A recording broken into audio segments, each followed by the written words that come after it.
force. Light speed out in white cough. Yo, my ain't light, dog. Hit the tree, you alright, boss? Kinda make your eyes cough. Fight me, that's a fight lost. A lot of self-defense is like a mindset. It's a mindset of self-awareness, self-viability, self-preservation. It starts on how you think, how you perceive your environment, your surroundings. Aside from the physical, there's also spiritual and the mental and psychological. So what is the art of self-defense?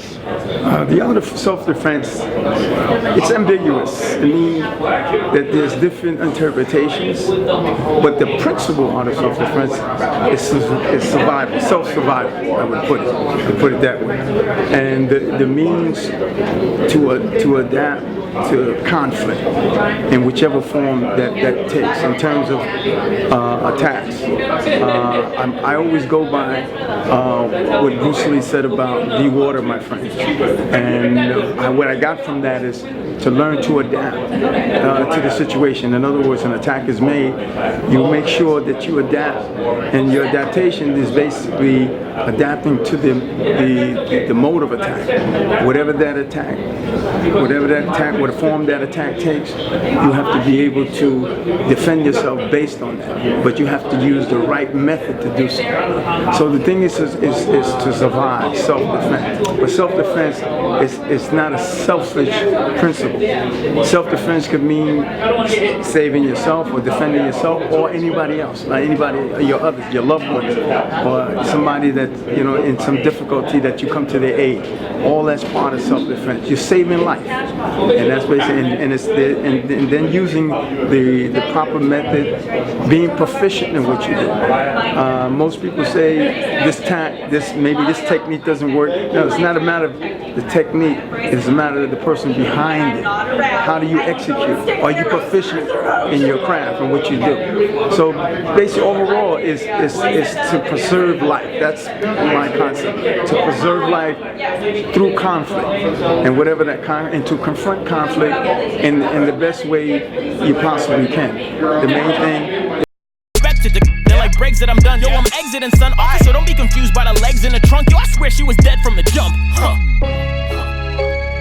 In the past, I had no future. This that new jump. Presently, I'm on that new jump. Where your shooters? Mourn the dead, but spare the shooters. Better coolers. Be mobbing like some barracudas. In the past, I had no future. This that new jump. Presently, I'm on that new jump. Where your shooters? Mourn the dead and spare the shooters. Better cool. Be mobbing like some barracudas.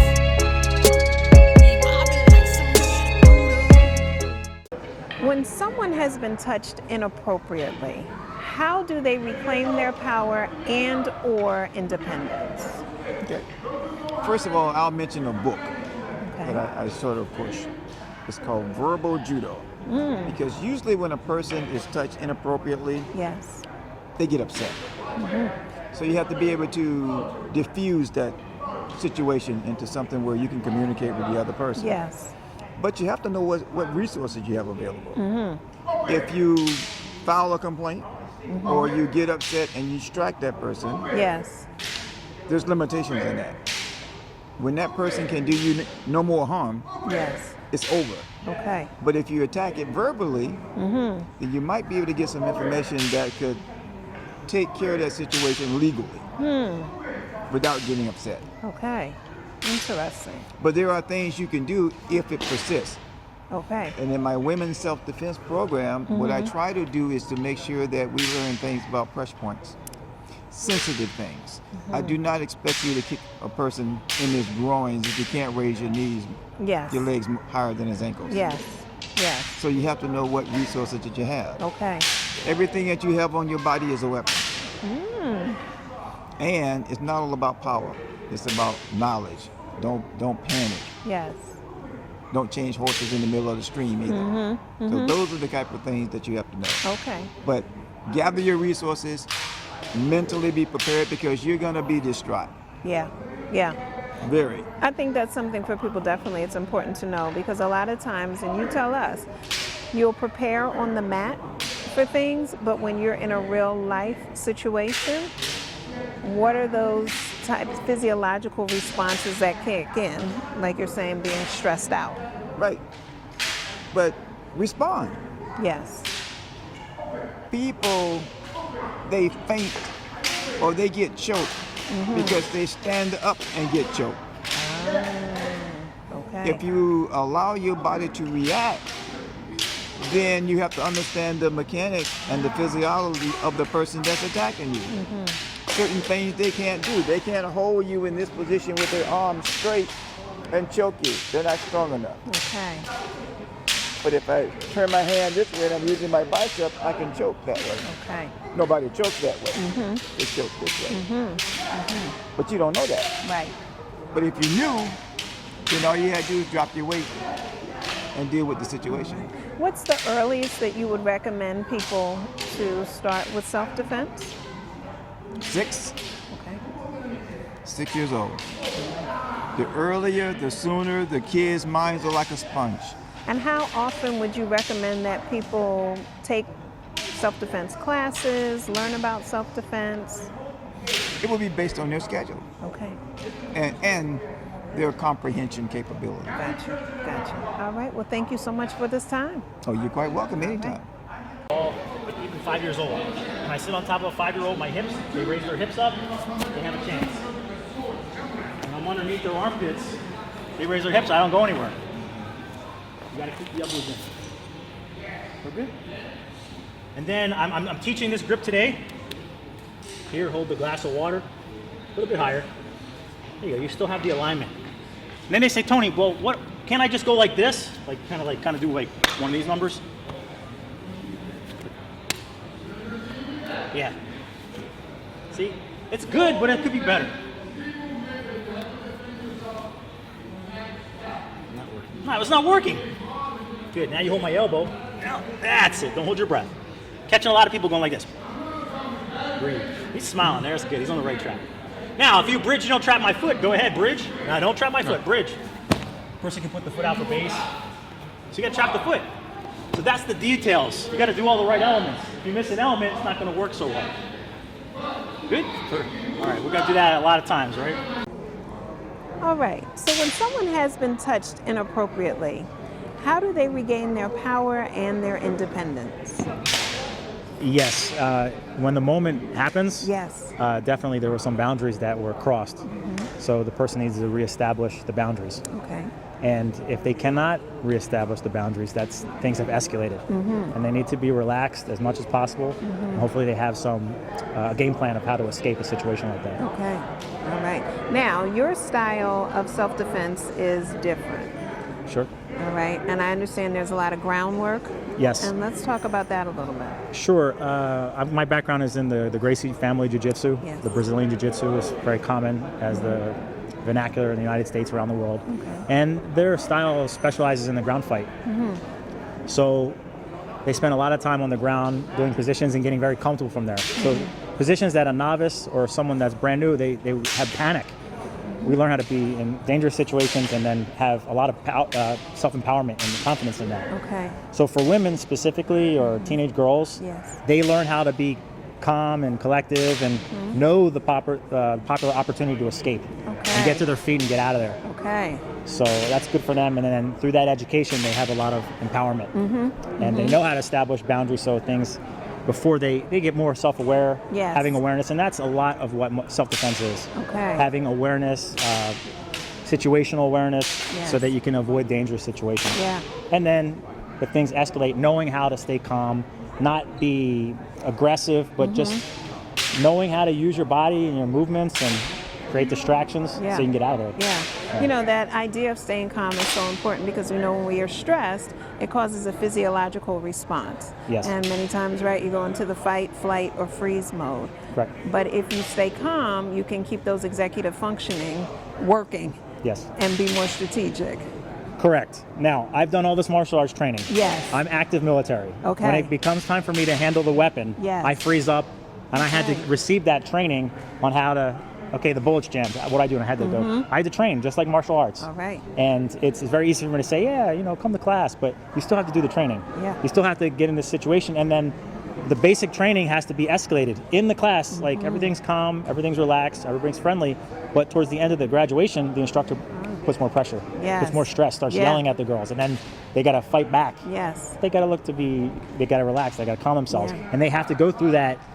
Well, in the beginning of the class, I was freezing up, but then I had to learn how to breathe.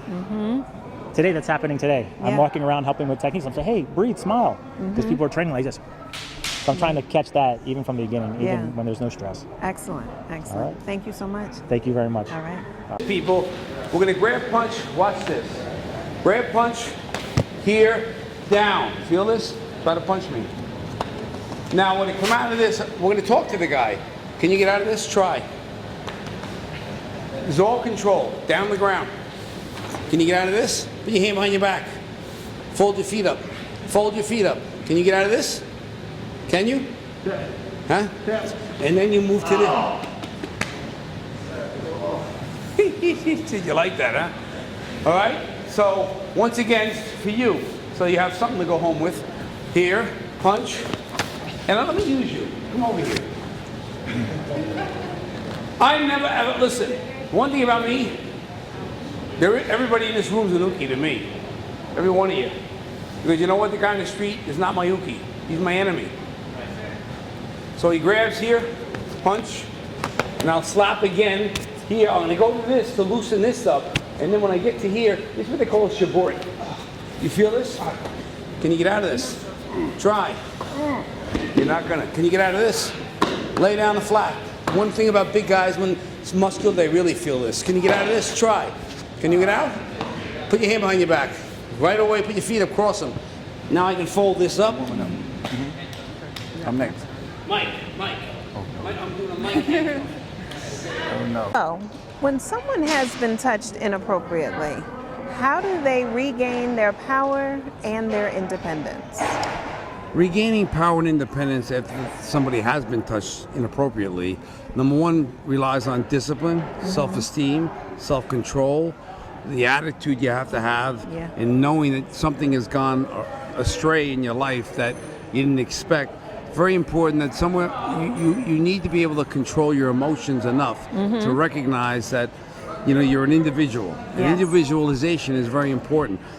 And those people that don't have that, the ability to be able to say, okay, can I control my emotions through this bad time that I've had because I've been touched, no matter which way, shape, or form it was, and no matter who it was, it relies on how confident you are as an individual. Bottom line is, martial arts, as a martial artist, I know that martial arts does give you that independence, does give you that control, does give you the self-esteem that you have. If it's the instructor, that's teaching you is the right kind of instructor. Family. Very, very big important part of that is when someone has been touched inappropriately, family has to support. The support has to come from the family. The support has to come from the teachers. The support has to come from the coaches, depending on who knows if you've been touched inappropriately. But if you have someone doesn't know that, you can't expect them to know that. So you need to be able to make sure that you talk to the right people.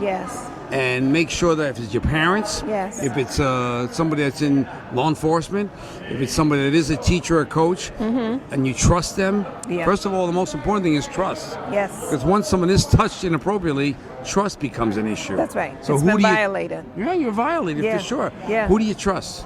It's kind of like a quarterback throwing the football to a guy and he drops the football every time he throws it to him. I can't trust you anymore. So now I got to go to the other guy on the other side. And you know what? As good as you might be, you've got to be able to regain that confidence. So you work on that. And it's like a sports personality, like anybody else in life, like a businessman that has a deal that goes awry, like a real estate broker that has 3 or 4 deals that fell through. If you lose your confidence, same thing with. It's a little bit different because when you're touched inappropriately, now you're mentally and physically, you're losing something very special, which is confidence. And your physical well-being relies on how confident you are. When you work out and you feel good, you're in shape, you're eating properly, those are all, because you become confident because you're doing the right thing for your body. So when it comes to that end of it, I've dealt with a lot of that. I used to work with the Women Against Rape movement in New York City, and that was one of the big issues. in teaching them, and I had Flora Khalil at the time, but when I wrote my first book, Woman's Guide to Self-Defense with Simon & Schuster, Yes. she wrote the introduction The to the foreword. book, Okay. the foreword on the book. And I dealt with a lot of people in that particular arena, Mm-hmm. women that really had been, taken down by that emotion Yes. of somebody touching them inappropriately. Yes. And the biggest problem I see is when it's family. Yeah. When you get a young girl or a boy that's touched inappropriately, Yes. priests or God forbid, I don't mean to put that subject in there, But but it's these are happening. realities. Realities. Yeah. And the bottom line is you cannot get involved in letting yourself be destroyed over that, because suicide rate goes up. Yes. When those kind of things happen, people start drinking, people start Using doing drugs. drugs, Yeah. and there's been a lot of issues, Yes. and there's been a lot of those particular incidents that have happened to youngsters in grammar schools, Yep. and they wait till they're 28, 30 years old. Exactly. And and you can't wait. What you need to do is you need to nip in the bud. And the parents, most importantly, is how do you recognize it? Never That's right. mind happening to somebody. Right. How does somebody recognize when Yes. it could happen, or they notice somebody that is inappropriate That's just by their behavior? That's right. Whether they're a coach, whether they're a teacher, That's are right. they touching the kids? Are they Yes. slapping on them behind? Yes. Those are things that parents need to recognize Pay right attention away. to. Women, Yeah. women have a better, they understand a little bit more than men for some Mm-hmm. strange reason, because I guess when they have children, they're attached to those children Yeah. even much more than a man is. Mm-hmm. Even though, look at my father, my mother was, she's the one that noticed everything. Yes. No matter what it Yes. was, positive or negative, she noticed it way noticed it. before my father. Yes. So the bottom line is that's important too, and I think as an individual that has grown up in those particular circumstances where they have been touched in the past, Yes. hopefully they're not touched and continue to be touched. Yeah. Hopefully they need to understand that when they are touched, right away tell somebody you trust Yes. that you were touched. Yes. Problem is, a lot of people in the old days, if you were touched by a priest, you came home and said something to your mother or father. They said, "No, come on, get out, shut, Right. don't you say that." Silence. And parents, Happens. that's their fault. Yeah. And Yeah. you can't do that. Yeah. You need to listen as a mother or father. You need to listen as an uncle, a grandparent, and pay attention to what's going on to these youngsters. Yes. And women too. Yeah. And men too. Yeah.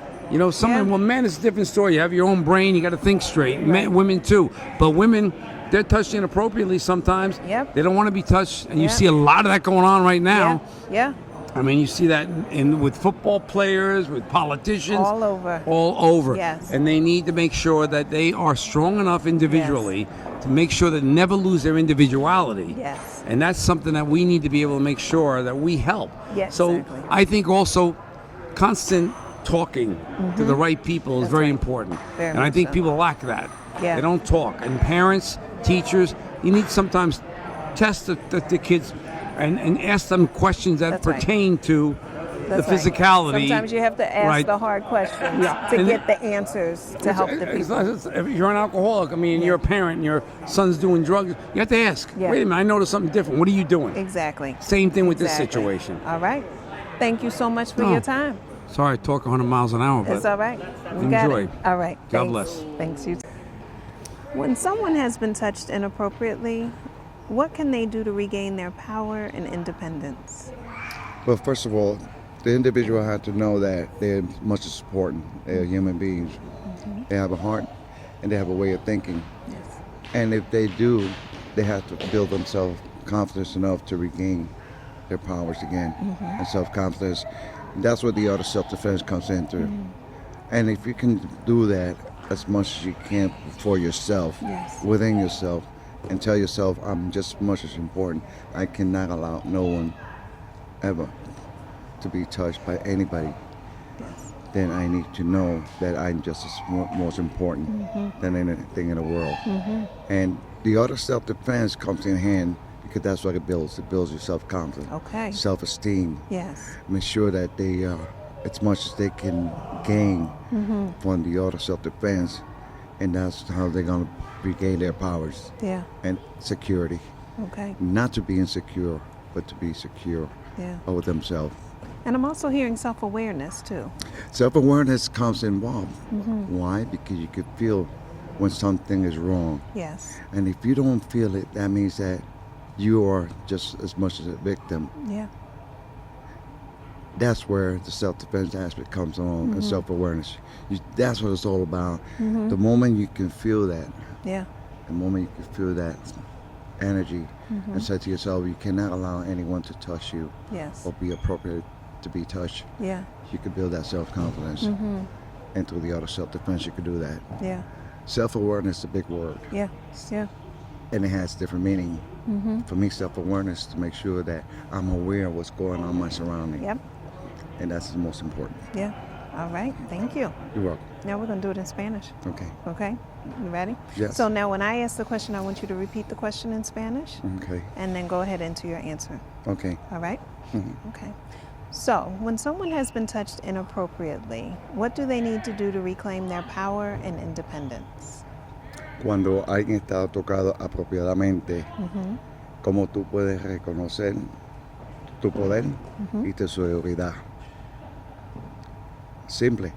Es importante que tú reconozcas que tú eres tan importante como ser humano y empezar que en todo momento tú tienes el deber y el derecho de protegerte en cualquier lugar, en cualquier momento. Ahí es que viene la defensa personal. Poder tú reconocer que tú tienes que estar seguro de ti mismo o de ti para poder encontrarte en una situación donde tú puedas defenderte como tal. Thank you. Gracias. Thank you. Thank you. Gracias. All right. Now,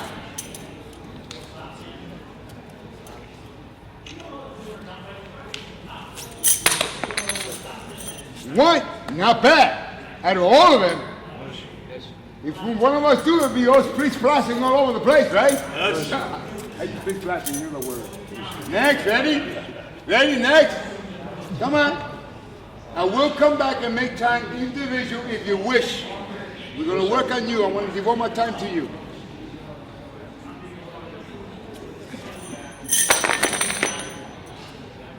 Next.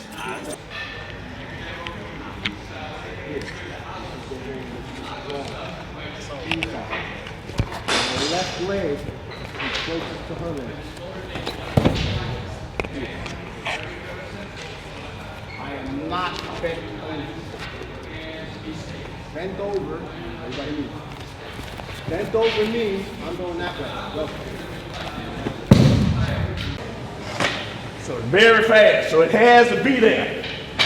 Don't do what you see him doing here. Tighten up on his hands. Stay relaxed. It's just a teaching tool here. We're not doing the actual technique, right? It's a teaching. So I'm here. He's finna go that way. Don't fall backwards. Turn your body. Hand come around. Look that way. Look that way. Turn your whole body. Be prepared for this roll. Hand up. And I need you to slap that mat. How does one regain their power and independence after being touched inappropriately? Well, that's a very loaded question. It's according to the individual training, upbringing, and whatever spiritual life they may have. My honest opinion, you got to stay whole first because the act has already happened. So being that the act has already happened, you have to look within yourself and stay in control and realize more than likely this haven't happened to you before or it has happened to someone else before. So what you have to do is really, really within, take a deep breath, gather your thoughts as quick as you can and act appropriately. Acting appropriately may be to talk the person down, or if you've been training like we've been training over the years, know how to touch that person and subdue that person. But really, we are not to harm individuals. We're here to bring that individual whole also, because we don't want this individual doing the same thing to someone else. Now, I could say that from my perspective, but a person that doesn't have the training that we have, and this happens, no one can really answer that question. But to stay whole, you have to be honest with yourself. First of all, you want to live, because we don't know the actions that that individual may want to pursue from that point on. So one of the things we have to really realize that I'm still existing, I'm still breathing, they haven't taken my life. How do I gather my thoughts, stay whole, save this person's life, or protect my life? And that can go all kind of ways. So in the martial art, what we do is try to always teach an individual how to see problems and things of that nature from a distance. Okay, but to answer that question, this act has already happened. So I say again, you really need to have confidence in yourself and realize that the act has already happened. I have to protect myself and then act appropriately. All right, thank you very much. You're welcome. The percentage is me. I know this guy's coming on a roundhouse because I set him up. What's up? So now, right, throw roundhouse. I'm setting him up. I have him. I got one of his weapons, correct? What's up? Yes? Do I hear yes? Yes, I got one of his weapons. Now, he has a weapon there, 2, his head 3, 4, 5, right? 4 weapons. What's up? I got one here. So now, I'm afraid of this guy. This could be the lucky punch. This guy has power. So when you block here, you do not block up there. Throw up. You do not do that. That's a no-no. You got to stop it here because he has power. My balance is off. He's going to nail me. So now, what he's going to do is, I'm setting up. I don't want my face hit. He could come in with an uppercut, but the chances are he's not because I'm balancing here. I got here. Michael Tyson always hits the uppercut. You see him? Uppercut sets you up with a side. So I'm protecting my face. I'm protecting the uppercut. So now he's going to come in. I block it, right? I'm here. The next thing is, you see the sky? I take my hand, I aim to the sky. The reason why I do that is it's easy for you to understand. I'm going to take this hand, I'm going to go in here. You see what I just did? I'm going to go in here and stay like this. Move center around. Does everybody see the move? This is only half of it. Everything is a simulation of other moves together to make it work right. What's up? Okay, what I'm going to do is I want you to stop, stand up, get with your partners, and do this one half of the move. I don't want to show you the whole thing is when I come up here, I got it. He's lying. What's up? I have his attention. Look at this thing. What's 1, 2, useless. 3, 4, useless. That's the one I'm afraid of. What's up? You got that? What's So I have to protect myself against that thing. How am I going to do that? I'm going to go back. What does one do after being touched inappropriately to regain their power and independence? That's an excellent question. There's could be 2 answers on this thing. Okay. First of all, it depends on the person that did it. Okay. If it was done improperly, right? That's the question. Yes. Common sense comes into this picture a big time. Knowing that you have the ability to strike somebody and take somebody out or hurt somebody, do you want to do that? Yes. Sometimes maybe it was done, maybe the person did not know that he touched you in the wrong way, or her, it could be her too, or him. What should you do to that person? Again, it's the timing, because not only the timing, it also depends on where it's at. If it's at a movie theater and it's a dark place and somebody's sitting down to you and they touched you, Yes. that's inappropriate, right? Yes. If it's in an elevator with tons of people and something happened, somebody pushed you, it didn't happen. You know, it was done in an accident. Right. If it was done at a workplace and somebody tried to push you into a room or force you into a room and did something, the situation changes because then it's a self-defense thing. So you use your techniques to try to get out of it. Yes. You know, you don't want to. You always have to watch out the person that you're going to, I guess, attack, because you don't know if that person has a weapon on it or a gun, and if they did it improperly, possibility they might have something that you don't know that's on them. So why get yourself hurt? You know, maybe the best thing is you tell the person, you push them away, and then you tell somebody and have 2 against 1. You follow me? Or go for help, because one-on-one, you know, it's a 50-50 chance that you can come out of it. And there's always a thing on a lucky punch. Somebody can come up to you and you push them, they pushed you, and he strikes or she strikes, and they can take you out. So again, it depends on the place it's at, the timing it's at, and common sense. That's what I would say. All right. Thank you very much. It's a pleasure to be here, and you guys did an excellent job on covering this event. Thank you. I saw you all over the place. Thank you. Pleasure. Right. Thank you.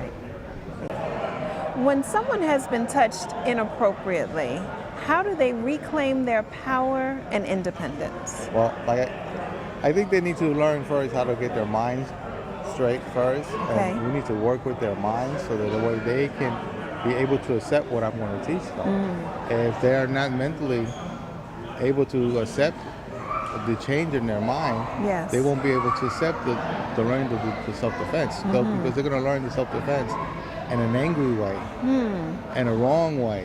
Okay. And so we want them to be clear that we need to work with the mind first. Yes. And once the mind is good and back to normal, Okay. almostly, Uh-huh. you know, then we can go to the next step. But Okay. everything will be step by step. Interesting. Yeah. So what are your recommendations for them getting to the point where they can learn self-defense? Well, first they need to come to a nearest school Okay. and involve themselves in the school, so that way they can go little by little, and their minds getting their power back, their energy back, their solidness of themselves. Yes. Because if not, then they'll be in a certain place. Like they say, your mind is not here, your Yeah. mind is somewhere Yeah. else. Yeah. So we need to get the mind here, Okay. and then once their mind is here, Yes. now they can continue on because now they're focused. Okay. Now you mentioned potentially learning self-defense from an angry place. Why is that not a great thing to do? Well, because now you're going to learn self-defense because you're mad. And so now you're not thinking straight. Okay. So you need to think straight first. You need to be focused. If you're not focused and you're angry, I'm just here because this happened to me, then what happens later on? Yeah. So martial art is a way of life. So you need to focus and go on ahead with your life and hope that God that it never happens again to be in that position. All right. We are here at a martial art event. They're highlighting self-defense. And so when you think about self-defense, how does someone regain their power and their independence after being attacked and or touched in an inappropriate way? Well, it's interesting, Doctor, that you say that, because you said regain their power. That's right. First, we have to back up and find out how they lost the power in the beginning. Yes. And I think it starts with the mental approach. You know, for them starting off young, believing in themselves, having the power to know that they have a voice. Yes. And standing up and believing what they feel, what their power is, what their thoughts are within themselves. And then, you know, posturing. I think ultimately it's our personal belief in ourselves, knowing that we are worthy, Yes. that we do have the power, Yes. and that we will not allow anyone to violate us or touch us in an inappropriate way. Yeah. Now what happens when it does happen though? When it does happen, Yes. you immediately have to let that person know that what they did was totally inappropriate, Yes. and that you do not appreciate it. Yes. Now, when we were talking about this, we also talked about how sometimes our first mind goes to thinking about women or children when we think about people being touched inappropriately. And from a society standpoint, how do we open up our minds to the reality that this also happens with men and boys? Well, yes, and again, I think that goes back to the mental approach. Okay. That you have to know that you are worthy. Yes. That you do have the power within yourself. Okay. And that you will not allow anyone to talk to you inappropriately, touch you inappropriately, Yes. because what goes into our ears, Yes. you know, ultimately, you know, it manifests itself in our soul. Okay. So I think it comes to a point of them believing in themselves, standing up with what they believe in, and not allowing anyone to touch them inappropriately, Yes. talk to them inappropriately. Yes. Yes. All right. Well, thank you for your time. My pleasure. All right.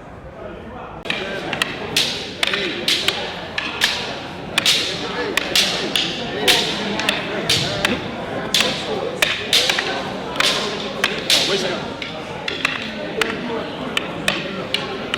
And then when you get used to this, we can get the speed. But right now, we just play.